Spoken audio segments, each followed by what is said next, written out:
and welcome to another quilt story. Today we're going to be talking with Martha Wolfe. Martha does the most beautiful portrait style quilts and has a really great technique for creating really realistic images from beautiful, in this case we're going to see vintage photographs, and the quilt behind her is the one we're going to be talking about today. And so I'd like to welcome Martha. Thank you, Lisa. It's a pleasure to be here. I'm looking forward to talking with you. Yes, it should be fun. I have actually seen this in the making, this quilt, and that's why I particularly wanted to talk about it today, because I really loved it. So the quilt is called The Ledgers, 1925. Do you want to just tell us why it's called that? My great-grandfather worked for a manufacturing company in Waterbury, Connecticut that made buckles and things, and he was a bit of an inventor, and he built this estate up on a hill in Prospect, Connecticut that he called The Ledges. And my grandmother obviously lived there with her parents, and she was the Sybil of the family. She married the chauffeur, and my mother was actually born in the house. So this is my mom and my grandmother at about 2, I think I figured in this picture. This is my grandma Bloodgood, okay? Oh, great name. What a great name, isn't it? Yeah, she went from being a field to being a Bloodgood. She just was my favorite person. This was shortly after we had moved to Ohio from Connecticut, where we lived right near her, and she came out on the train and we're picking her up at the train station in Hudson, Ohio. That is me. That's me with my special grandma. I love your shoes. Oh, yeah. Well, she's the mother in the photo with my mother, obviously. This is her. And you have the photo with you? I do. I have the original photo. It's a crispy little, I don't know, it's a funny shape. It's like 2.5 by 5. It's wonderful that you can recreate a beautiful work of art from just a tiny little photo like that. It's an interesting process when it's a tiny little old photo. So this is my grandmother and my mom and their flock of chickens. And this was the dimension that I decided that I was going to do it in. Actually, this was originally a challenge for the Viewpoints 9 group, which we're going to talk about. The prompt was generations. Perfect. Yes. When I start to make a piece, what I do is I figure out what area of a photo, presuming I'm working with a photo, I crop the area that I want, and then usually I walk through a series of steps using Photoshop to filter it, to reduce the infinite number of colors that you have down to a manageable number that I can match up with fabrics. So what I've done here is I've reduced it down to areas to create a pattern for myself. And I believe because you were so busy making it, you didn't take heaps of photos at this stage. You're going to show us the process on a recent quilt. This recent one I did is a real good walkthrough, and it's a piece that I very recently did for the Social Justice Sewing Academy for a new program they're doing called the Remembrance Quilt Project. And I'll explain my technique using these examples that I have lots of photos of. Okay. The person here is Ahmaud Arbery, who died a senseless death.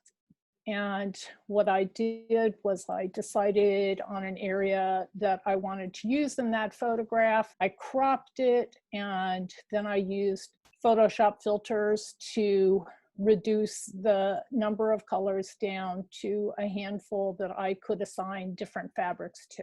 And this is my pattern. And you'll notice I've reversed it so that in this case, I'm tracing, and when I fuse it down, it's going to reverse it back the other direction. So I made a point of reversing the pattern. So I've hung it on my window to help me in tracing. And if you look real close, you can see numbers. And I've kind of assigned different parts of the photo, different numbers. And these represent different values of fabric. Then what I did to make it easier for me to trace, I went in with colored pencil and I assigned each of my values a different color, and I traced them with those different colored pencils, and that's what you see here. And here I've taken a picture of my image, and I'm auditioning fabrics, and I'm trying to determine good fabrics for each value. And then I'm going in here and I'm tracing now. In this case, I'm tracing onto a paperback fusible. Because you've reversed it. Right. And I kind of cluster each of those colors or numbers together to minimize the amount of fabric I'm using. And then I take those clustered pieces and I iron them onto the appropriate matching fabric. And then I have a pile like this of all the different pieces. That is all the pieces for the face. Okay, there were additional pieces for his clothes, and also there's some text on it, so yeah. And here is the finished before quilted face. Right, this is the beginning part of it. I've got all of the pieces put together. I believe they've all been top stitched, but I've done it on crinoline. So I've kind of built it on this stabilizing fabric. Dressmakers use it. It's like an interfacing, but it's got more body to it. It's to give dimension to garments. I'm just going to step back because they look extraordinarily fiddly and tiny. Do you have a special technique or special tools for cutting these out?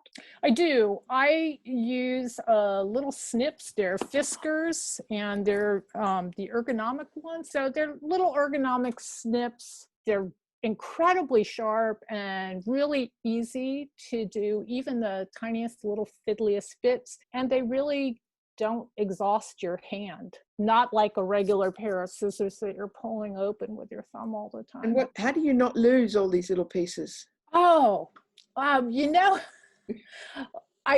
all kinds of little containers, you know, like the things that a frozen meal will come in, or a yogurt container. I have like stacks of them, and I'll do each individual, in this case, value or number or color, however you want to define it. I do each one in a different bin. And is it hard to match them up again to where they belong? It can be challenging. I usually have some bits left over after I'm done, to tell you the truth. You know, where I'll sit there and I'll look at my pattern and I'll look at the piece, and there is just no way I can fathom where it came from. So we decide that's not important. Yeah. Right. Sometimes we fake it. I want to point out here, one of the things that happens sometimes is sometimes my values are not spot on. And in the case of Ahmad, I had to adjust the color in one of the values in his face to make it have more contrast. And that's, you know, something I do afterwards. I'll adjust color if I need to with colored pencil. Or one of the things I wanted to point out is I had that fabulous picture from the New York Times for Ahmad, so I could blow it up and blow it up and blow it up, and you know, I had all kinds of resolution. With my mother, she was just kind of a little smudge, and when I blew her up, she kind of, it was funny, you know, she looked like a bunch of little blobs. But then when the picture came up, I thought it's upside down, but it's not. It's not. No. Yeah. You've got to squint to actually work out what it is. And it's only a couple of inches, isn't it? Yeah, it's about 3 inches from the top to the bottom. It's tiny. Yeah, you can see the grid through the paper. It looks like nothing, and then suddenly a face appears. It's quite magical. I think that kind of is the result of the experience I've had with printmaking, because printmaking's a lot like that. You put down colors and blobs, and you put down another color on top and another on top, and a face emerges or an animal emerges or whatever. But, you know, it is a bunch of disparate bits of color that don't mean much. Then this was my grandmother's face. There we go. We gave her hair, which is interesting. I never knew her as anybody but a white-haired woman. So, to do this with colored hair, and it actually looks like her. It really does, even despite the fact that there's so little detail. When I look at it, I can tell it's her. So here's the comparison here. If you remember what the pattern for Maud looked like, the lines were much more discreet and it was much easier to recognize what things were. So it's only by stepping back that you really start to appreciate what's going on. And what I'm doing here is just putting it together in bits. Nothing has been fused together at this point. Because there's a lot of working pieces. She's got to be holding the baby and look like she's holding it.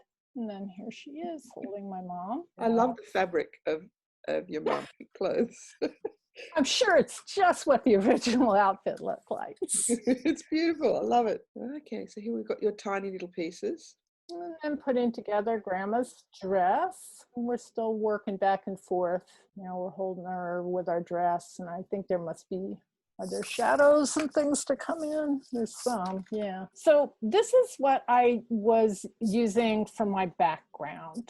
This is actually a quilt that's been in my family not as long as my mom's childhood. I think the fabrics were from the 40s, approximately. And I think it came through my family. And then these are my older boys who are in their 40s now, on said blanket. So it got lots and lots of use, and it's a bit threadbare at this point. I took it apart and decided, it wasn't going to survive another baby. So I took it apart and I thought, well, let's use it for this. And this is a piece I have remaining from the piece that is behind. Okay, but the colors have changed. Why have the colors changed? Okay, so what I've done here is I've taken a layer of organza, and if you look really closely at some parts of it, you can actually see leaves. In the upper left corner, you kind of see little white areas that are leaf shaped. And what I had done was I had sun printed and painted some organza and then layered it over the top of it and did that matchstick quilting over it. And then at the bottom, I did the matchstick horizontally also to ground it a little. Here we are trying out our background. And I really like the way the colors work together. They really I was really pleased with that. Oh, these are bright.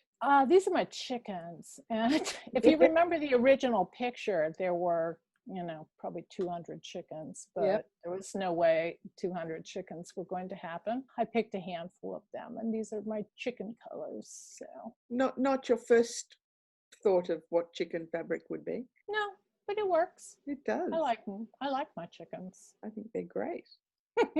So they've been made individually and stitched down. They were done on crinoline, and then the crinoline is all trimmed away. I've done all my top stitching just with it on the crinoline. And then I trim all that away very cleanly so you can't see any little white lines around the edge. And then that'll go on top. Did you do the same amount of stitching on all the pieces of the figures? I did the same amount of stitching on the figures with the exception of the faces. The pieces are so small that I was concerned that the top stitching would really distort the way it looked. Yeah. I mean, normally I would, but with these tiny pieces, I was afraid it was just gonna, it wouldn't take much to distort it, I don't think. Your quilting is on the background fabric only. So do you quilt more around your figures after they're placed? I do. This is a delicate piece of lace. This was actually a piece of one of my grandmother's dresses. I guess in the summertime, they took sleeves off of the dresses sometimes so they would be cooler. And I had a couple of these sleeves in a box of odds and ends. And I took these and I fused them down to silk charmeuse. And then I used bits of that. They're used for the detailing on my mother's outfit.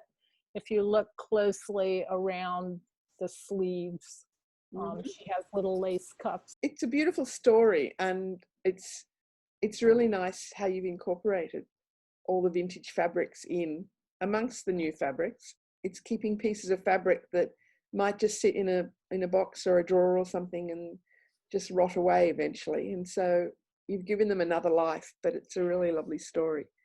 And there are your chickens doing their thing. There's my chickens, yeah. And this is the finished quilt. Really lovely, beautiful memories. Thank you, yeah. And this is a picture of my grandmother with her mother and my mother. So 3 generations there. I wonder what we're going to do with all these digital photos that we're keeping. We're not going to have them in drawers and things anymore. I have boxes of the original photos. I don't know what I'm going to do with them. Yeah, so, yeah. I worry a little bit when I see that, I know I've got 20,000 photos on my camera that will never get printed out, and then technology will change and they might all be lost forever. It's sort of sad, really, because you're never going to get things like this. But it's lovely. Yeah, We've mentioned a couple of groups, organizations in the early part of the chat I'd like to talk about now. You are the founder, mentor of Viewpoints 9? I'm the founding member of the group. There's 9 of us from around the world. It was formed in 2011. Each 18 months put out a body of work that we exhibit in the US and abroad. We are now into our 6th series. I'm sure there are many people viewing these videos that have seen your exhibitions at major quilt shows throughout the world. I know you've exhibited in Houston, European Patchwork Meeting in France, and in many more. So I really recommend that you check out the website and have a look. But there's some amazing work from the other 8 artists as well. So, well, as you can see in the header, we have a show in Taiwan. So if you find yourself in Taiwan in July and August, we will be there. And I actually have a quilt in that as well as part of our Cloth in Common group. We have one of our prompts in there as well. The other organisation that I know you've been mentoring, and it's the Social Justice Sewing Academy. The Social Justice Sewing Academy was started by a very dynamic young woman, Sarah Trail. She's in her mid-20s, and she has been involved in doing outreach to kids that are at risk and underserved populations, some incarcerated youth, to give them a voice through fiber art. She does workshops with them and helps them identify a topic that is of personal interest to them. And they create blocks, and it becomes a multi-generational community from there. The kids create the blocks, and then they go out to embroiderers all around the world who help finish the blocks, and then they come back and they get assembled into quilts and long-armed and exhibited. I have done one of their blocks. It was really, really fun to do, really interesting, and you sort of feel a part of something, which is great. So the website information is in the description in the video, and please check them out. And if you're an embroiderer or there's any other way that you feel you can help, it's a great organization and really doing some good. And I applaud you, Martha, also for the help that you're giving them, because I know they really appreciate what you've done. And I feel very fortunate to be able to interact with them. It's definitely been a mutual mentoring experience. Fortunate enough to watch a conversation with some of the young men who were involved, and when one of the quilts was shown, I don't think there was a dry eye in the house. It's certainly worthwhile having a look at them and seeing what you can do to help them. Well, I encourage people to check out Social Justice Sewing Academy right now. They're looking for interested people to participate in a new program that they have. The piece that I used as my example was for this remembrance quilt project, and young people who have died through gun violence or brutality or any number of senseless killings. I don't know what else to call it. I actually met Martha through my connection with SAQA and being on the SAQA board, Studio Art Quilts Associates. Yeah, SAQA is an awesome organization. I mean, I credit it for a lot of my growth as an artist just through the friendships I made and the generous spirit of the people that are involved in the organization. There's always people willing to share. I mean, that's one thing I find, very special about the quilting world is people are very generous. There's not a lot of proprietary, this is my idea. So SAQA has been a part of my life for over 10 years now. It has been great. Thank you so much. I look forward to seeing what you create next. Thank you. I hope you've enjoyed our video. And if you have, please click on the subscribe button below. And also a thumbs up would be really good, because then I know that people are actually watching the videos, and so I'll make lots more. Bye for now. Bye.